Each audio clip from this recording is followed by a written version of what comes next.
Vijay Gautam Gambhir coach ಆಗಿ ಬಂದಿರೋದು.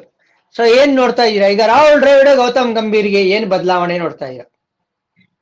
Highway my way are the highway NH4. ಹಂಗ ಇಲ್ಲ, ಅದು ಪರ್ಸೆಪ್ಷನ್, ಅದು ನಿಂಗೆ ಗೊತ್ತಿಲ್ಲ, ಯಾಕಂದ್ರೆ ಅವ್ರ ಕೋಚಿಂಗ್ ಅಲ್ಲಿ ನೀನ್ ಆಡಿಲ್ಲ, so you can't say that. ಒಂದ್ ಒಳ್ಳೆ ಪ್ರೆಸಿಡೆನ್ಸ್ ಸೆಟ್ ಮಾಡ್ತಾರೆ, ಅದಂತೂ ಗ್ಯಾರಂಟಿ. ಯಾಕೆಂದ್ರೆ ನಾನು ಹೇಳ್ತೀನಿ ಕೇಳಿ, ಒಂದ್ ಟೈಮಲ್ಲಿ ಅನಿಲ್ ಕುಂಬ್ಳೆ ಕೋಚ್ ಆಗಿದ್ರು ಇಂಡಿಯನ್ ಟೀಮ್ಗೆ.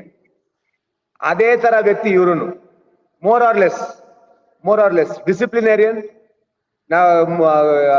ಮಜಾ ಮಾಡ್ಕೊಂಡು ಆಡೋದಾಗ್ಲಿ ಹಂಗೆಲ್ಲ ಇಲ್ಲ. Very very passionate and proud Indian ಅಂತ ಹೇಳ್ಬೋದು.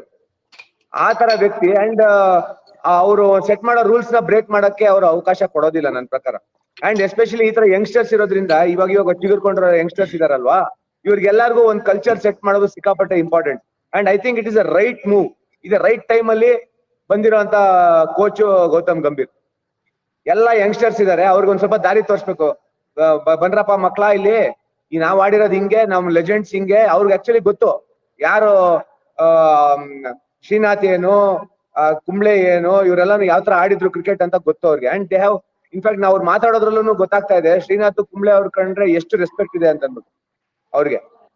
ಸೊ ಹಂಗಿದ್ದಾಗ I think is much more genuine ಅನ್ಸುತ್ತೆ. ಅಂಡ್ ಹಂಗಿರ್ಬೇಕು ಕೂಡ. ಇವಾಗಿರುವಂತ ಯಂಗ್ಸ್ಟರ್ಸ್ ಬರೀ T20 ಅಂತ ಮಾತಾಡ್ತಾರೆ. So is as being a coach for all 3 formats ಒಂದು ಶಿಸ್ತು ತಗೊಂಡ್ಬರ್ತಾರೆ ಟೀಮ್ ಒಳಗೆ. ಅದು ಬೇಕು ಅಂತೀನಿ, ಅದು ಬೇಕು. ಈ ಹುಡುಗರೆಲ್ಲ ಮಜಾ ಮಾಡ್ಕೊಂಡು ಆಡ್ತಾ ಇರ್ತಾರಲ್ವಾ, ಹಂಗಿರ್ಬಾರ್ದು. ಸ್ವಲ್ಪ ಸೀರಿಯಸ್ ಶಿಸ್ತಿದೆ ಟೀಮ್ ಅಲ್ಲಿ ಇವತ್ತು ಇದೆ. ವಿಜಯ ಅದ್ಯಾಕೆ ಹೊಸದ ಆಗುತ್ತೆ, ಅವ್ರೇನ್ ತಗೊಂಡ್ಬರೋದು ಅಂತ ನಾನ್ ಕೇಳ್ತೀನಿ. ಯಾಕೆ ಇಷ್ಟ ದಿವಸ ಗೆದ್ದಾಗ ಚೆನ್ನಾಗ್ ಆಡ್ದಾಗ ರಾಹುಲ್ ಇದ್ದಾಗ ಶಿಸ್ತಿರ್ಲಿಲ್ವಾ? ಖಂಡಿತ ಇತ್ತು. ಪರ್ಫಾರ್ಮೆನ್ಸ್ ಬರ್ಲಿಲ್ವಾ? ಬಂತು. ಹಂಗಲ್ಲ ಜಾನಿ. ಶಿಸ್ತು ಅಂತಂದ್ರೆ ವೇ ಆಫ್ ವರ್ಕಿಂಗ್ ಮಾತಾಡ್ತಾ ಇದೀನಿ. ನೀವ್ ಹಿಂಗಾರ ಆಡ್ಕೊಡ್ರಪ್ಪ, ನಾವು ಹಂಗೋಗ್ರಿ ಅಂತಂದ್ರೆ ಸರಿ. ಇವಾಗ ಇವ್ರ ವಿರಾಟ್ ಮತ್ತೆ ರೋಹಿತ್ ಯಾರು ಇಲ್ವಲ್ಲ ಸೀನಿಯರ್ಸ್ ಡ್ರೆಸ್ಸಿಂಗ್ ರೂಮ್ ಅಲ್ಲಿ, ಅಂತ ಟೈಮಲ್ಲಿ ಇವ್ರು ಬೇಕಾಗ್ತಾರೆ ಅಂತ ಅಷ್ಟೇ. ಇಂಥವ್ರು ಬೇಕಾಗ್ತಾರೆ ಯಂಗ್ಸ್ಟರ್ಸ್ಗೆ.